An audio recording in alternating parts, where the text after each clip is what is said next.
जय बृहस्पति देव। बृहस्पतिवार व्रत कथा।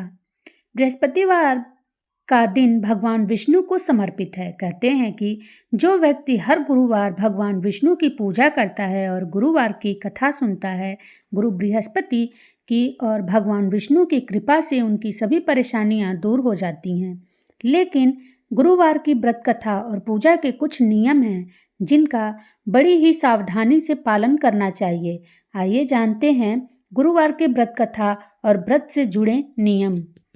गुरुवार व्रत पूजा कथा में कई ऐसी बातें बताई गई हैं जिन्हें मनुष्य को ध्यानपूर्वक अपनाना चाहिए।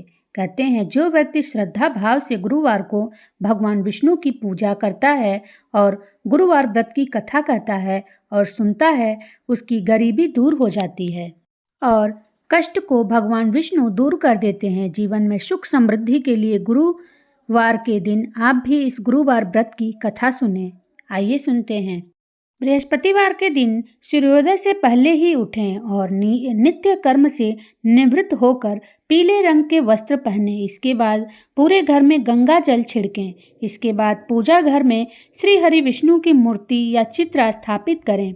फिर पीले रंग के गंध पुष्प और अक्षत चढ़ाएं।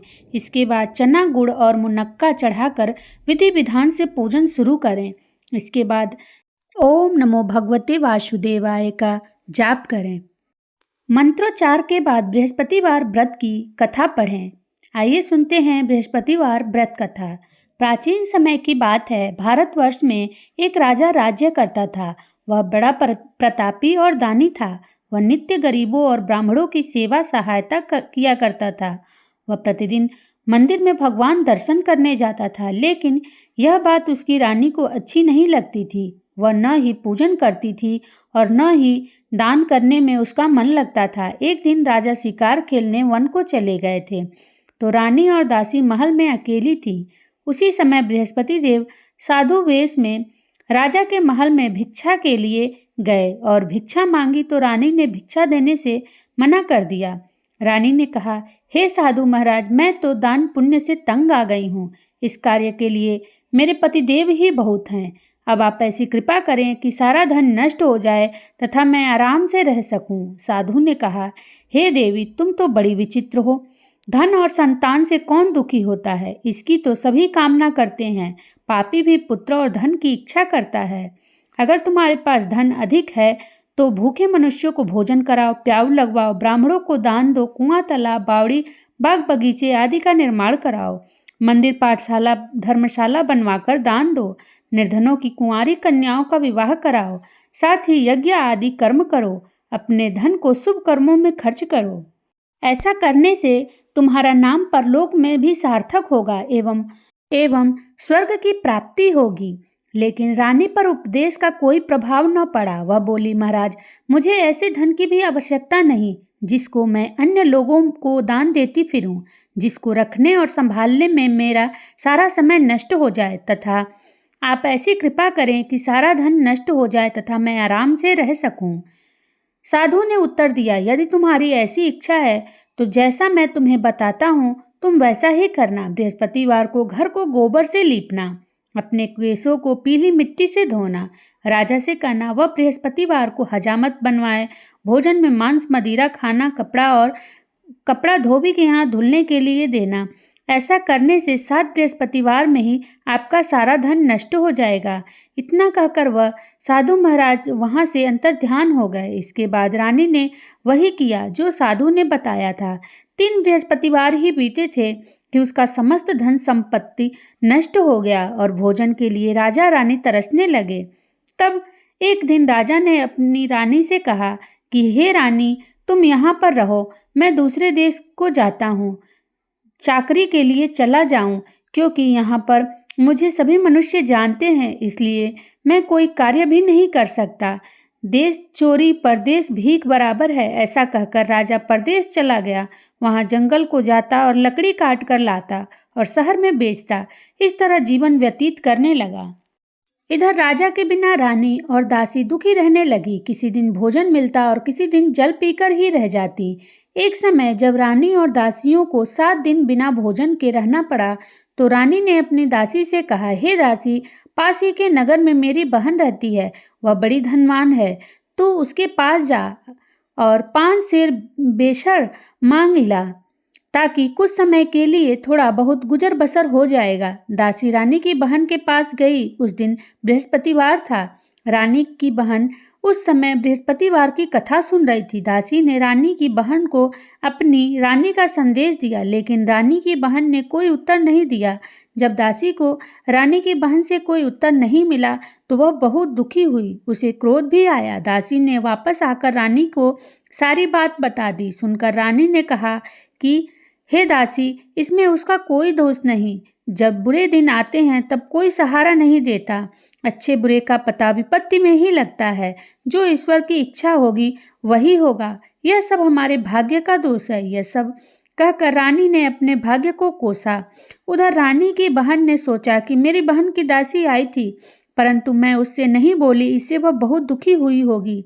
कथा सुनकर और पूजन समाप्त कर वह अपनी बहन के घर गई और कहने लगी, हे बहन, मैं बृहस्पतिवार का व्रत कर रही थी। तुम्हारी दासी गई थी, लेकिन जब तक कथा होती है तब तक न उठते हैं और न बोलते हैं, इसलिए मैं नहीं बोली। कहो दासी, क्यों गई थी? रानी बोली, बहन, हमारे घर अनाज नहीं था। ऐसा कहते कहते रानी की आंखें भर आईं। उसने दासियों समेत 7 दिन तक भूखा रहने की बात बताई। इसलिए मैंने दासी को तुम्हारे पास 5 सेर बेछड़ लेने के लिए भेजा था।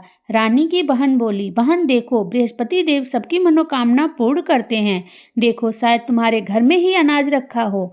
पहले तो रानी को विश्वास नहीं हुआ, परंतु बहन के आग्रह करने पर उसने दासी को अंदर भेजा। दासी घर के अंदर गई तो वहां पर उसे एक घड़ा बेशर का भरा मिल गया।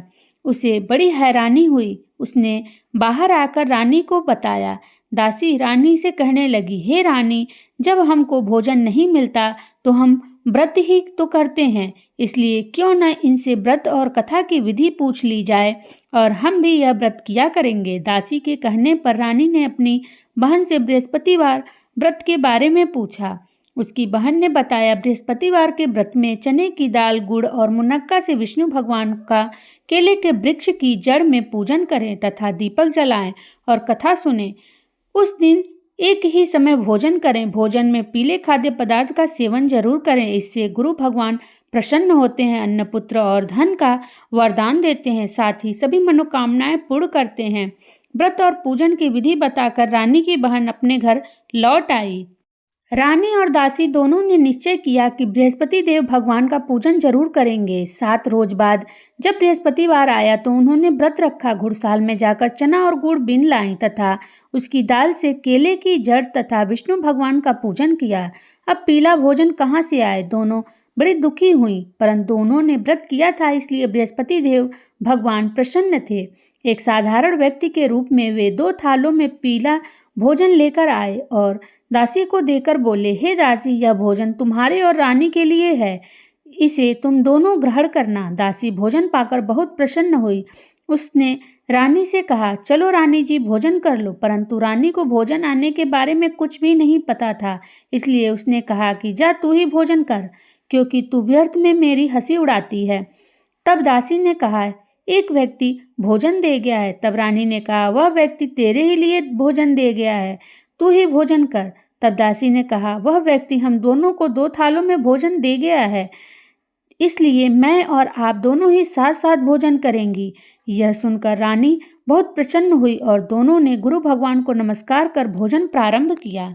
उसके बाद से वे प्रत्येक बृहस्पतिवार को गुरु भगवान का व्रत और पूजन करने लगीं। बृहस्पति भगवान की कृपा से उनके पास धन हो गया, लेकिन रानी फिर पहले की तरह आलस्य करने लगी। तब दासी बोली, देखो रानी, तुम पहले भी इसी प्रकार आलस्य करती थी, तुम्हें धन के रखने में कष्ट होता था, इस कारण सभी धन नष्ट हो गया। अब गुरु भगवान की कृपा से धन मिला है तो फिर तुम्हें आलस्य होता है। बड़ी मुसीबतों के बाद हमने यह धन पाया है, इसलिए हमें दान पुण्य करना चाहिए। अब तुम भूखे मनुष्यों को भोजन कराओ, प्याऊ लगवाओ, ब्राह्मणों को दान दो, कुआं, तालाब, बावड़ी और बाग बगीचे आदि का निर्माण कराओ, मंदिर, पाठशाला और धर्मशाला बनवाकर दान दो, निर्धनों की कुंवारी कन्याओं का विवाह कराओ, साथ ही यज्ञ आदि धर्म कर्म करो। अपने धन को शुभ कर्मों में खर्च करो, जिससे तुम्हारे कुल का यश बढ़े और स्वर्ग प्राप्त हो और पितर प्रसन्न हो। दासी की बात मानकर रानी शुभ कर्म करने लगी। उसका यश फैलने लगा। एक दिन रानी और दासी आपस में विचार करने लगी कि न जाने राजा की किस दशा में होंगे। उनकी कोई खोज खबर भी नहीं है। उन्होंने श्रद्धापूर्वक बृहस्पति भगवान से प्रार्थना की कि राजा जहाँ कहीं भी हो शीघ्र ही वापस आ जाएं। उसी रात्रि को बृहस्पति देव ने राजा को स्वप्न में कहा कि हे राजा, उठ, तेरी रानी तुझको याद करती है, अपने देश को लौट जा। राजा प्रातःकाल उठा और जंगल से लकड़ी काटने के लिए जंगल की ओर चल पड़ा। जंगल से गुजरते हुए विचार करने लगा कि रानी की गलती से उसे कितने दुख भोगने पड़े। राजपाट छोड़कर जंगल में आकर रहना पड़ा। जंगल से लकड़ी काटकर शहर में बेचकर गुजारा करना पड़ा और अपनी दशा को याद करके व्याकुल होने लगा। उसी समय राजा के पास बृहस्पति देव साधु के वेश में आकर बोले, हे लकड़हारे, तुम इस सुनसान जंगल में किस चिंता में बैठे हो, मुझे बतलाओ। यह सुन राजा के नेत्रों में जल भर आया। साधु की वंदना कर राजा ने अपनी संपूर्ण कहानी सुना दी। महात्मा दयालु होते हैं। वे राजा से बोले, हे राजा, तुम्हारी पत्नी ने बृहस्पति देव के प्रति अपराध किया था, जिसके कारण तुम्हारी यह दशा हुई। अब तुम चिंता मत करो, भगवान तुम्हें पहले से अधिक धन देंगे। देखो, तुम्हारी पत्नी ने बृहस्पतिवार का व्रत शुरू कर दिया है। अब तुम भी बृहस्पतिवार के व्रत में चने की दाल, गुड़ और मुनक्का से विष्णु भगवान का केले के वृक्ष की जड़ में पूजन करो तथा दीपक जलाकर कथा सुनो। उस दिन एक ही समय भोजन करना, लेकिन भोजन में पीले खाद्य पदार्थ का सेवन जरूर करना। भगवान तुम्हारी सब मनोकामनाओं को पूर्ण करेंगे। साधु की बात सुनकर राजा बोला, हे प्रभु, लकड़ी बेचकर तो इतना पैसा भी नहीं बचता जिससे भोजन के उपरांत कुछ बचा सकूं। मैंने रात्रि में अपनी रानी को व्याकुल देखा है। मेरे पास कोई साधन नहीं जिससे उसका कोई समाचार जान सकूं। फिर मैं कौन सी कहानी कहूँ, यह भी मुझको मालूम नहीं है। साधु ने कहा, हे राजा, मन में बृहस्पति भगवान के पूजन व्रत का निश्चय करो, वे स्वयं तुम्हारे लिए कोई राह बना देंगे। बृहस्पतिवार के दिन तुम रोजाना की तरह लकड़ियां लेकर शहर में जाना। तुम्हें रोज से दुगुना धन प्राप्त होगा, जिससे तुम भली भांति भोजन कर लोगे तथा बृहस्पति देव की पूजा का सामान भी आ जाएगा। और जो तुमने बृहस्पतिवार की कहानी के बारे में पूछा है, वह इस प्रकार है। प्राचीन काल में एक बहुत ही निर्धन ब्राह्मण था। उसकी कोई संतान न थी। वह नित्य पूजा पाठ करता। उसकी स्त्री न स्नान करती और न ही किसी देवता का पूजन करती। इस प्रकार ब्राह्मण देवता बहुत दुखी रहते थे। अपनी पत्नी को बहुत समझाते, किंतु उसका कोई परिणाम न निकलता। भगवान की कृपा से ब्राह्मण के यहाँ एक कन्या उत्पन्न हुई। कन्या बड़ी होने लगी। प्रातः स्नान करके वह भगवान विष्णु का जाप करती। बृहस्पतिवार का व्रत भी करने लगी। पूजा पाठ समाप्त कर पाठशाला चली जाती। अपनी मुट्ठी में जौ भर के ले जाती और पाठशाला के मार्ग में डालती जाती। लौटते समय वही जौ स्वर्ण के हो जाते तो उनको बीन कर घर ले आती। एक दिन वह बालिका सूप में उन सोने के जौ को फटक कर साफ कर रही थी। तभी उसकी माँ ने देख लिया और कहा कि हे बेटी, सोने के जौ को फटकने के लिए सोने का सूप भी होना चाहिए। दूसरे दिन गुरुवार था। कन्या ने व्रत रखा और बृहस्पति देव से सोने का सूप देने की प्रार्थना की और कहा कि हे प्रभु, यदि सच्चे मन से मैंने आपकी पूजा की हो तो मुझे सोने का सूप दे दो। बृहस्पति देव ने उसकी प्रार्थना स्वीकार कर ली। रोजाना की तरह वह कन्या जौ फैलाती हुई पाठशाला चली गई। पाठशाला से लौटकर जब वह जौ बीन रही थी तो बृहस्पति देव की कृपा से उसे सोने का सूप मिला। उसे वह घर ले आई और उससे जौ साफ करने लगी, परंतु उसकी माँ का वही ढंग रहा। एक दिन की बात है, कन्या सोने के सूप में जौ को साफ कर रही थी। उस समय उस नगर का राजकुमार वहां से निकला। कन्या के रूप और कार्य को देखकर वह उस पर मोहित हो गया। राजमहल आकर वह भोजन तथा जल त्याग कर उदास होकर लेट गया। राजा को जब राजकुमार द्वारा अन्न जल त्यागने का समाचार ज्ञात हुआ तो अपने मंत्रियों के साथ वह अपने पुत्र के पास गया और पूछा, हे बेटा, तुम्हें किस बात का कष्ट है? किसी ने तुम्हारा अपमान किया है अथवा कोई कारण है? मुझे बताओ, मैं वही कार्य करूंगा जिससे तुम्हें प्रसन्नता हो। अपने पिता की बातें सुनकर राजकुमार बोला, हे पिताजी, मुझे किसी बात का दुख नहीं है। किसी ने मेरा अपमान नहीं किया है, परंतु मैं उस लड़की के साथ विवाह करना चाहता हूँ जो सोने के सूप सूप में जौ साफ कर रही थी। राजकुमार ने राजा को उस लड़की के घर का पता भी बता दिया। मंत्री उस लड़की के घर गया। मंत्री ने ब्राह्मण के समक्ष राजा की ओर से निवेदन किया। कुछ ही दिन बाद ब्राह्मण की कन्या का विवाह राजकुमार के साथ संपन्न हो गया।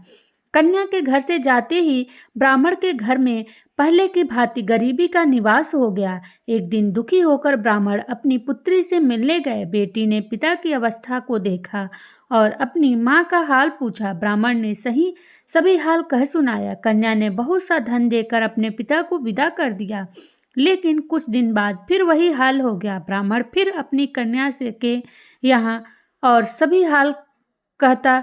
पुत्री बोली, हे पिताजी, आप माताजी को यहाँ लिवा आओ, मैं उन्हें वह विधि बता दूंगी जिससे गरीबी दूर हो जाए। ब्राह्मण देवता अपनी स्त्री को साथ लेकर अपनी पुत्री के पास राजमहल में पहुँचे तो पुत्री अपनी माँ को समझाने लगी, हे माँ, तुम प्रातःकाल स्नानादि करके विष्णु भगवान का पूजन करो और बृहस्पतिवार का व्रत करो तो सब दरिद्रता दूर हो जाएगी। परंतु उसकी माँ ने उसकी एक भी बात नहीं मानी। वह प्रातःकाल उठकर अपनी पुत्री की बच्चों का जूठन खा लेती थी। एक दिन उसकी पुत्री को बहुत गुस्सा आया। उसने अपनी माँ को एक कोठरी में बंद कर दिया। प्रातः उसने उसे स्नानादि करा के पूजा पाठ करवाया तो उसकी माँ की बुद्धि ठीक हो गई। इसके बाद वह नियम से पूजा पाठ करने लगी और प्रत्येक बृहस्पतिवार को व्रत करने लगी। इस व्रत के प्रभाव से मृत्यु के बाद वह स्वर्ग को गई। वह ब्राह्मण भी सुखपूर्वक इस लोक का सुख भोग कर स्वर्ग को प्राप्त हुआ। इस तरह कहानी कहकर साधु बने देवता वहां से लोप हो गए। धीरे धीरे समय व्यतीत होने पर फिर बृहस्पतिवार का दिन आया। राजा जंगल से लकड़ी काटकर शहर में बेचने गया। उसे उस दिन और दिनों से अधिक धन मिला। राजा ने चना गुड़ आदि लाकर बृहस्पतिवार का व्रत किया। उस दिन से उसके सभी क्लेश दूर हुए। परंतु जब अगले गुरुवार का दिन आया तो वह बृहस्पतिवार का व्रत करना भूल गया। इस कारण बृहस्पति भगवान नाराज हो गए। उस दिन उस नगर के राजा ने विशाल यज्ञ का आयोजन किया तथा अपने समस्त राज्य में घोषणा करवा दी कि सभी मेरे यहाँ भोजन करने आवे, किसी के घर चूल्हा न जले। इस आज्ञा को जो न मानेगा उसको फांसी दे दी जाएगी। राजा की आज्ञानुसार राज्य के सभी वासी राजा के भोजन में सम्मिलित हुए, लेकिन लकड़हारा कुछ देर से पहुंचा, इसलिए राजा उसको अपने साथ महल में ले गए। जब राजा लकड़हारे को भोजन करा रहे थे तो रानी की दृष्टि उस खुटी पर पड़ी जिस पर उसका हार लटका हुआ था। उसे हार खुटी पर लटका हुआ नहीं दिखाई दिया। रानी को निश्चय हो गया कि मेरा हार इस लकड़हारे ने चुरा लिया है। उसी समय सैनिक बुलवाकर उसको जेल में डलवा दिया। लकड़हारा जेल में विचार करने लगा कि न जाने कौन से पूर्व जन्म के कर्म से मुझे यह दुख प्राप्त हुआ है, और जंगल में मिले साधु को याद करने लगा। तत्काल बृहस्पति देव साधु के रूप में प्रकट हो गए और कहने लगे, अरे मूर्ख, तूने बृहस्पति देवता की कथा नहीं की, उसी कारण तुझे यह दुख प्राप्त हुआ है। अब चिंता मत कर, बृहस्पतिवार के दिन जेल खाने के दरवाजे पर तुझे 4 पैसे पड़े मिलेंगे। उनसे तू बृहस्पतिवार की पूजा करना तो देर सभी कष्ट दूर हो जाएंगे। अगले बृहस्पतिवार उसे जेल के द्वार पर 4 पैसे पड़े मिले। राजा ने पूजा का सामान मंगवाकर कथा कही और प्रसाद बांटा। उसी रात्रि में बृहस्पति देव ने उस नगर के राजा को स्वप्न में कहा, हे राजा, तूने जिसे जेल में बंद किया है उसे कल छोड़ देना, वह निर्दोष है वाले राजा हैं। रानी का हार उसी खूंटी पर लटका हुआ है। अगर तू ऐसा नहीं करेगा तो मैं तेरे राज्य को नष्ट कर दूंगा। राजा प्रातःकाल उठा और खूंटी पर हार टंगा देखकर लकड़हारे को बुलाकर क्षमा मांगी तथा राजा के योग्य सुंदर वस्त्र आभूषण भेंट कर उसे विदा किया। गुरुदेव की आज्ञानुसार राजा अपने नगर को चल दिया। राजा जब नगर के निकट पहुंचा तो उसे बड़ा ही आश्चर्य हुआ। नगर में पहले से अधिक बाग, तालाब और कुआं तथा बहुत सी धर्मशालाएं, मंदिर आदि बने हुए थे। राजा ने पूछा कि यह किसका बाग और धर्मशाला और मंदिर है। तब नगर के सब लोग कहने लगे कि यह सब रानी और दासी द्वारा बनवाए गए हैं। राजा को आश्चर्य हुआ और गुस्सा भी आया कि अनुपस्थिति में रानी के पास धन कहाँ से आया होगा। जब रानी ने यह खबर सुनी कि राजा आ रहे हैं तो उसने अपनी दासी से कहा, हे दासी, देख, राजा हमको कितनी बुरी हालत में छोड़ गए थे। वह हमारी ऐसी हालत देखकर लौट न जाएं, इसलिए तू दरवाजे पर खड़ी हो जा। रानी की आज्ञा अनुसार दासी दरवाजे पर खड़ी हो गई और जब राजा आए तो उन्हें अपने साथ महल में लिवा आई। तब राजा ने क्रोध करके अपनी तलवार निकाली और पूछने लगा, बताओ यह धन तुम्हें कैसे प्राप्त हुआ है। तब रानी ने सारी कथा सुनाई कि यह सब धन हमें बृहस्पति देव के व्रत के प्रभाव से प्राप्त हुआ है। राजा ने निश्चय किया कि मैं रोजाना दिन में 3 बार कहानी कहा करूंगा और रोज व्रत किया करूंगा। अब हर समय राजा के दुपट्टे में चने की दाल बंधी रहती तथा दिन में 3 बार कथा कहता। एक रोज राजा ने विचार किया कि चलो अपनी बहन के यहाँ हो आऊं। इस तरह का निश्चय कर राजा घोड़े पर सवार हो अपनी बहन के यहाँ चल दिया। मार्ग में उसने देखा कि कुछ आदमी एक मूर्ति को लिए जा रहे हैं। उन्हें रोककर राजा कहने लगा, अरे भाइयों, मेरी बृहस्पतिवार की कथा सुन लो। वे बोले, लो, हमारा तो आदमी मर गया है, इसको अपनी कथा की पड़ी है। परंतु कुछ आदमी बोले, अच्छा कहो, हम तुम्हारी कथा भी सुनेंगे। राजा ने दाल निकाली और कथा कहानी शुरू कर दी। जब कथा आधी हुई तो मुर्दा हिलने लगा और जब कथा समाप्त हुई तो वह राम राम करके वह मुर्दा खड़ा हो गया। राजा आगे बढ़ा, उसे चलते चलते शाम हो गई। आगे मार्ग में उसे एक किसान खेत में हल चलाता मिला। राजा ने उससे बृहस्पतिवार का व्रत सुनने को कहा। जब तक मैं तेरी कथा सुनूंगा तब तक 4 हरैया जोत लूंगा। जा अपनी कथा किसी और को सुनाना। राजा आगे चल पड़ा। राजा के हटते ही बैल पछाड़ खाकर गिर गए तथा किसान के पेट में जोर से दर्द होने लगा। उसी समय किसान की माँ रोटी लेकर आई। उसने जब देखा तो अपने पुत्र से सब हाल पूछा। बेटे ने सभी हाल बता दिया। बुढ़िया दौड़ी दौड़ी उस घुड़सवार के पास पहुंची और उससे बोली, मैं तेरी कथा सुनूंगी, तू अपनी कथा मेरे खेत पर ही चलकर कहना। राजा ने लौटकर बुढ़िया के खेत पर जाकर कथा कही, जिसके सुनते ही बैल खड़े हो गए तथा किसान के पेट का दर्द भी बंद हो गया। राजा अपनी बहन के घर पहुंचा। बहन ने भाई की खूब मेहमानी की। दूसरे रोज प्रातःकाल राजा जगा तो वह देखने लगा कि सब लोग भोजन कर रहे हैं। राजा ने अपनी बहन से पूछा, ऐसा कोई मनुष्य है जिसने भोजन नहीं किया हो, जो मेरी बृहस्पतिवार की कथा सुन ले। बहन बोली, हे भैया, यह देश ऐसा ही है। यहाँ लोग पहले भोजन करते हैं, बाद में कोई अन्य काम करते हैं। अगर कोई ऐसा पड़ोस में हो तो देख आती हूँ। ऐसा कहकर वह देखने चली गई, परंतु उसे कोई ऐसा व्यक्ति नहीं मिला जिसने भोजन न किया हो। फिर वह एक कुम्हार के घर गई, जिसका लड़का बीमार था। उसे मालूम हुआ कि उसके यहाँ 3 दिन से किसी ने भोजन नहीं किया है। रानी ने अपने भाई की कथा सुनने के लिए कुम्हार से कहा तो वह तैयार हो गया। राजा ने जाकर बृहस्पतिवार की कथा कही, जिसको सुनकर उसका लड़का ठीक हो गया। अब तो राजा को प्रशंसा होने लगी। एक दिन राजा ने अपनी बहन से कहा, हे बहन, मैं अपने घर को जाऊंगा, तुम भी तैयार हो जाओ। राजा की बहन ने अपनी सास से अपने भाई के साथ जाने की आज्ञा मांगी। सास बोले, हाँ चली जा, मगर अपने लड़कों को मत ले जाना, क्योंकि तेरे भाई के कोई संतान नहीं है। बहन ने अपने भाई से कहा, हे भैया, मैं चलूंगी, मगर कोई बालक नहीं जाएगा। राजा बोला, जब कोई बालक नहीं जाएगा तब तुम ही जाकर क्या करोगी। अपनी बहन को भी छोड़कर दुखी मन से राजा अपने नगर को लौट आया। राजा ने अपनी रानी से कथा बताई कि हम निसंतान हैं, इसलिए कोई हमारे घर आना पसंद नहीं करता, और बिना भोजन किए वह शैया पर लेट गया। रानी बोली, बृहस्पति देव ने हमें सब कुछ दिया है, वे हमें संतान भी अवश्य देंगे। उसी रात बृहस्पति देव ने राजा को स्वप्न में कहा, हे राजा, उठ, सभी सोच त्याग दे, तेरी रानी गर्भवती है। राजा को यह जानकर बड़ी खुशी हुई। 9वें महीने रानी के गर्भ से एक सुंदर पुत्र पैदा हुआ। तब राजा बोला, हे रानी, स्त्री बिना भोजन के रह सकती है, परंतु बिना कहे नहीं रह सकती। जब मेरी बहन आए तो तुम उससे कुछ मत कहना। रानी ने हाँ कर दी। जब राजा की बहन ने यह शुभ समाचार सुना तो वह बहुत खुश हुई तथा बधाई लेकर अपने भाई के यहाँ आई। रानी ने तब उससे कहा, घोड़ा चढ़कर तो नहीं आई, गधा चढ़ी आई। तो राजा की बहन बोली, भाई, मैं इस प्रकार न कहती तो तुम्हारे घर औलाद कैसे होती। बृहस्पति देव सभी मनोकामनाएं पूर्ण करते हैं।